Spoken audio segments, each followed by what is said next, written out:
박진경 대령은 경남 남해 출신입니다. 학창시절 늘 우등생이었고 어른스러워서 눈에 띄는 학생이었다고 동창들은 증언합니다. 특히 진주 고보에 다닐 때부터 영어 공부에 열심이었습니다. 태평양 전쟁이 말기로 치닫던 1944년 일본 오사카 외국어대 영어학과에 다니다가 학도병으로 끌려가서 예비사관학교에서 군사교육을 받고 고위 하사관으로 있었습니다. 1945년 8.15 해방으로 귀국한 박진경은 군인이 돼서 국가 건설에 기여하기로 결심했습니다. 웬만한 경력이면 장교로 임관되던 시절이지만 1946년 1월 오연대 창설 때 사병으로 입대했고 백선엽 연대장의 추천으로 미군정이 장교를 양성하려고 세운 군사영어학교를 졸업하고 특채 임관됐습니다.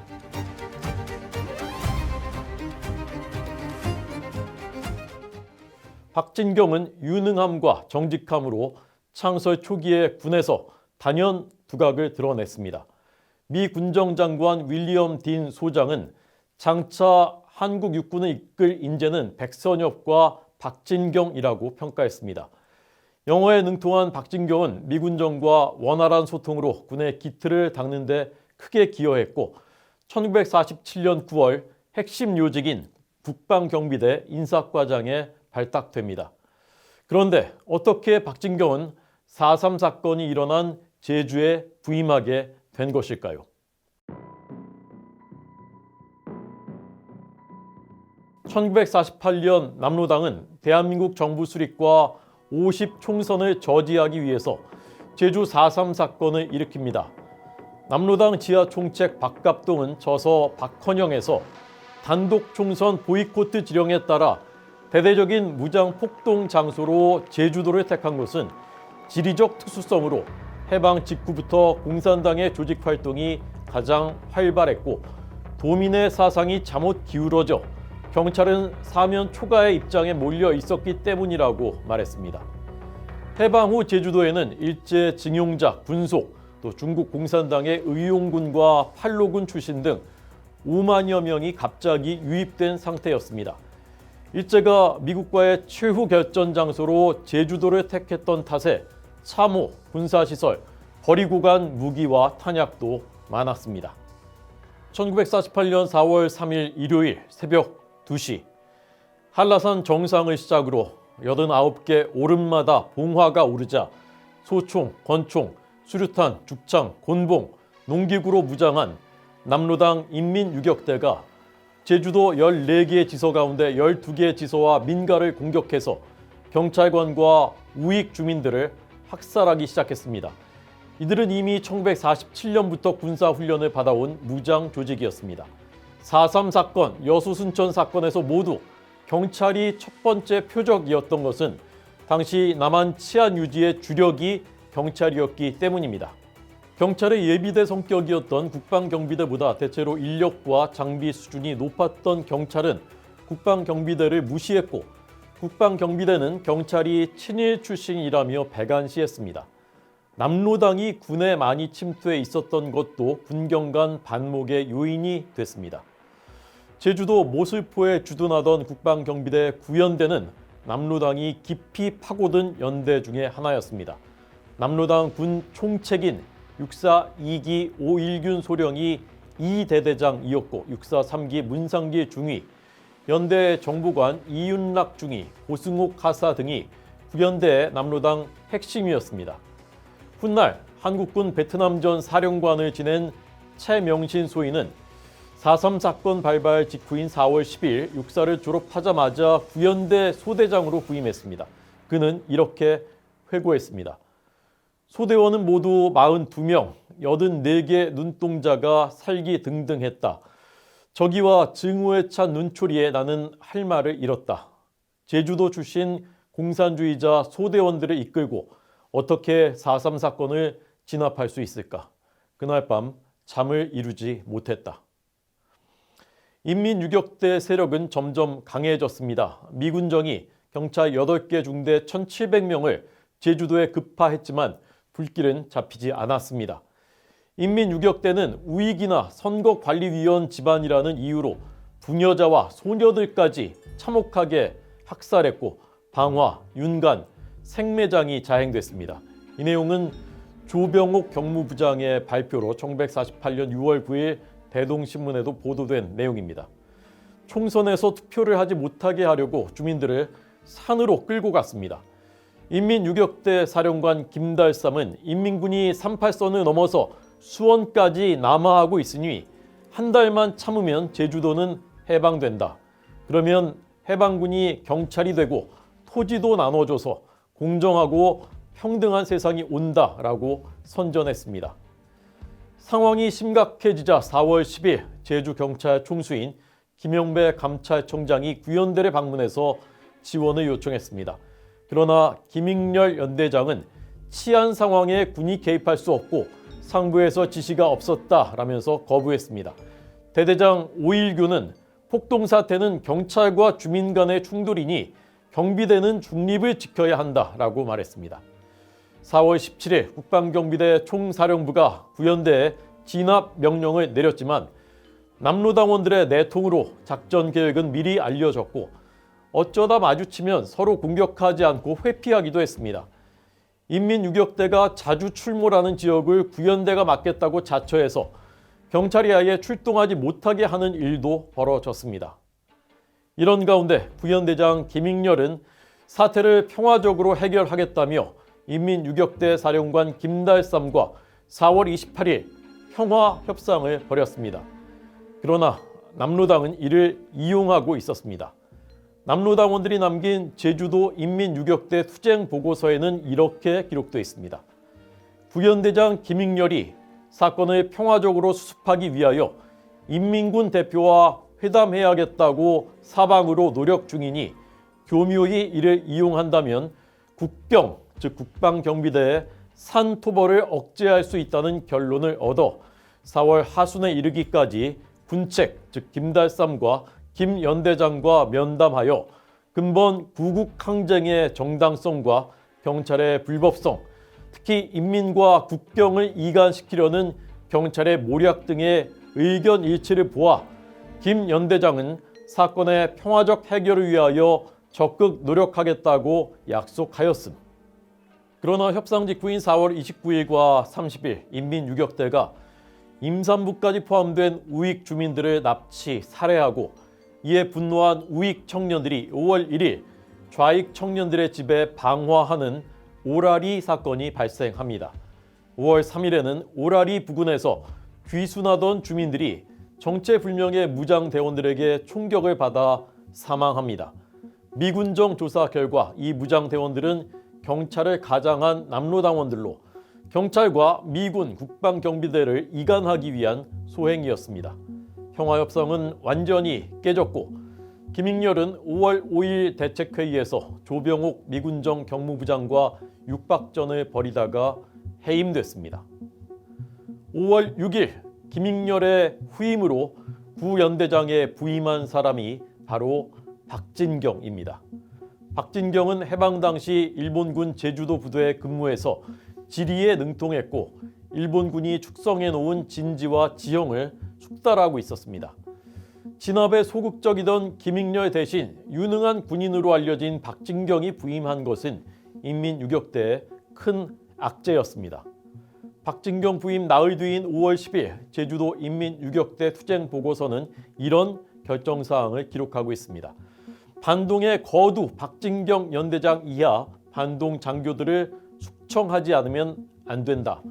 최대의 힘을 다해 상호간, 즉 구연대와 인민유격대 간의 정보 교환과 무기 공급, 그리고 연대 내의 탈영을 적극 추진해야 한다.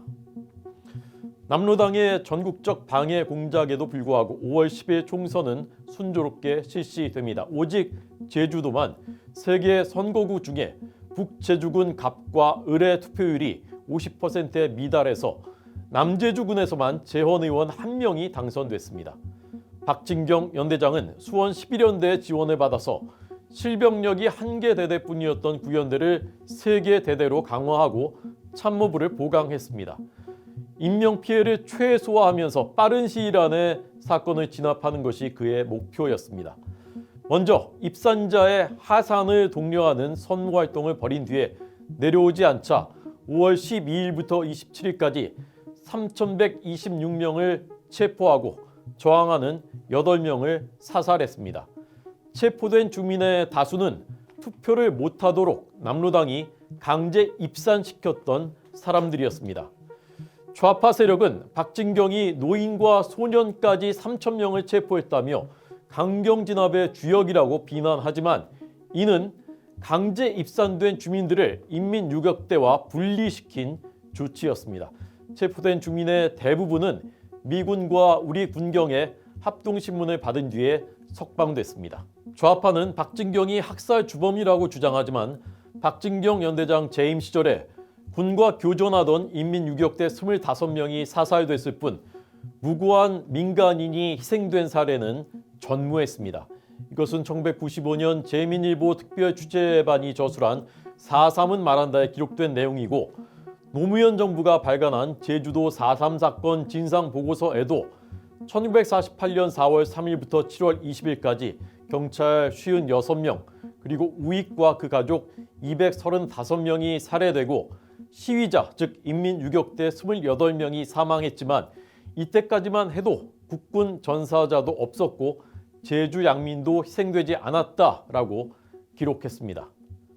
박진경 연대장 부임 후 인민유격대가 수세에 몰리자 5월 20일 문상기의 중위는 김달삼의 지령을 받아서 남로당원 41명을 탈영시킵니다. 박진경 연대장을 해임시키기 위한 것이었습니다.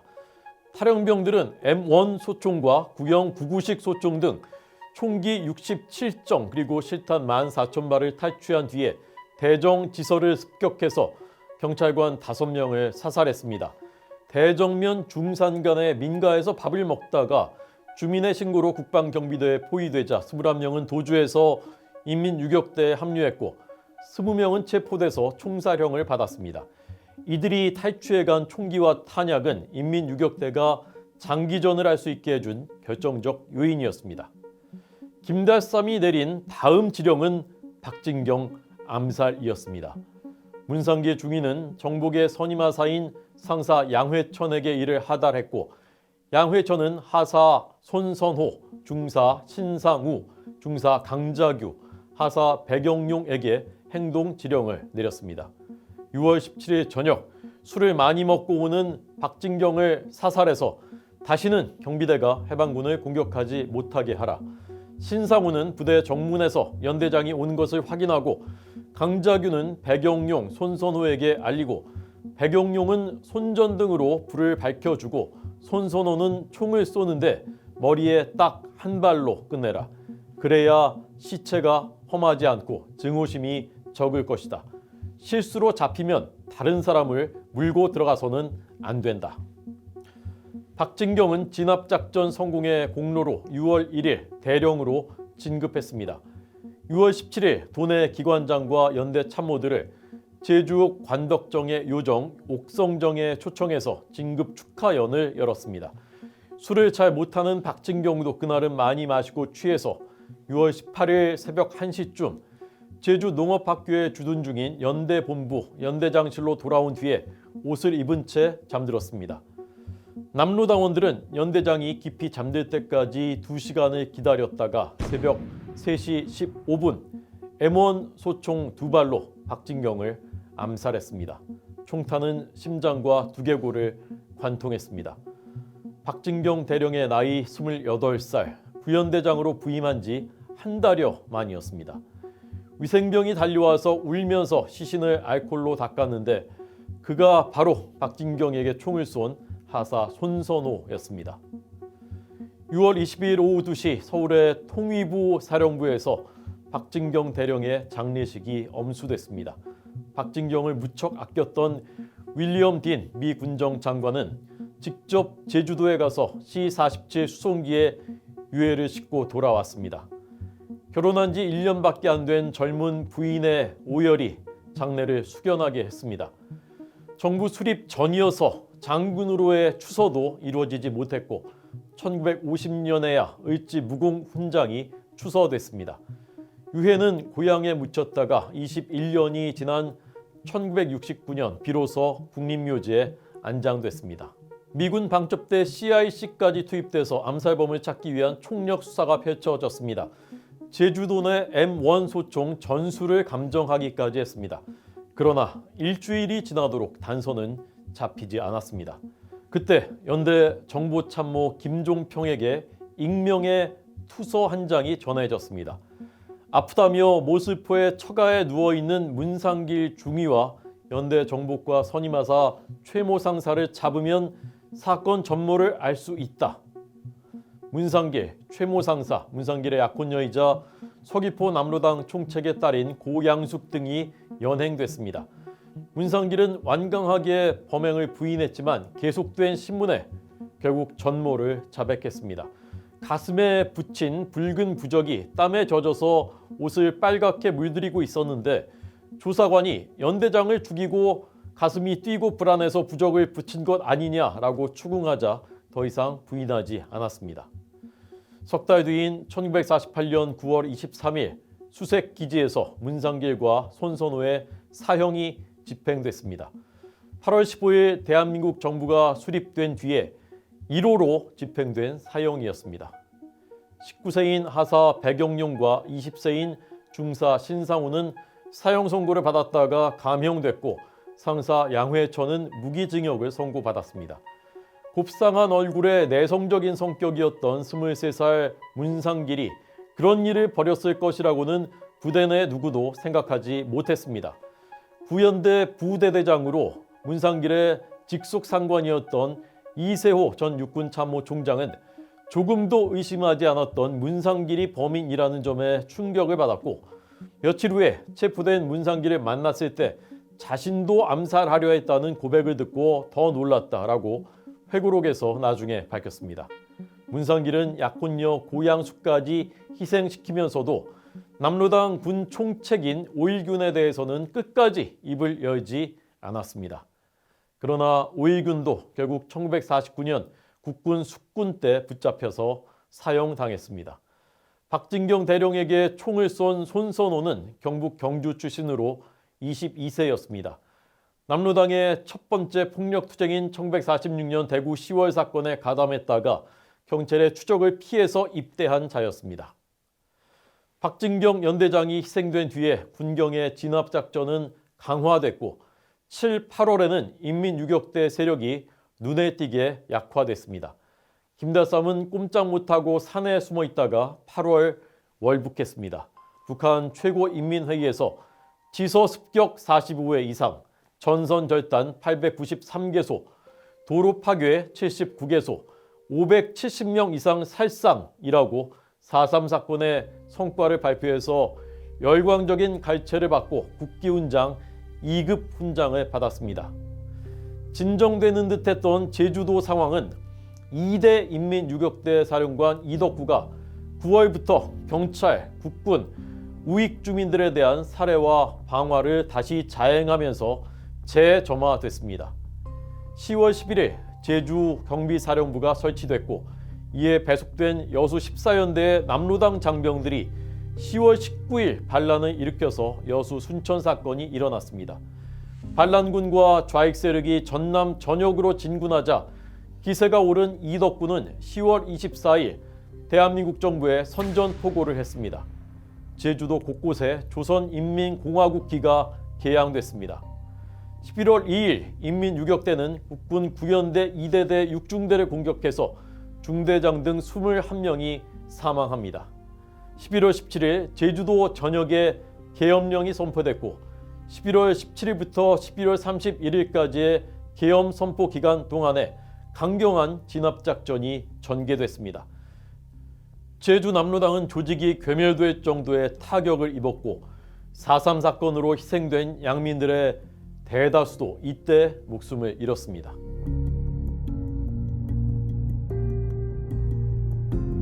박진경 대령과 함께 근무했던 동료 군인들의 증언은 거의 일치합니다. 모두가 장차 참모총장을 했어야 할 뿐이라면서 인품과 실력을 극찬하던 군인이 박진경이었습니다. 양민 학살과도 아무런 관련이 없습니다. 그러나 대한민국이 부당하게 태어났다고 믿고 이를 막기 위해서 남로당이 일으킨 4.3 사건은 정당하다는 역사관을 가진 김달삼, 문상길, 손선호 같은 자들에게 박진경은 악인일 수밖에 없습니다. 인민유격대 진압에 미온적이었던 전임자와 대비되는 군인이고 대한민국을 지키려 했던 사람이기 때문입니다. 대한민국의 역사 전쟁은 오늘도 계속되고 있습니다.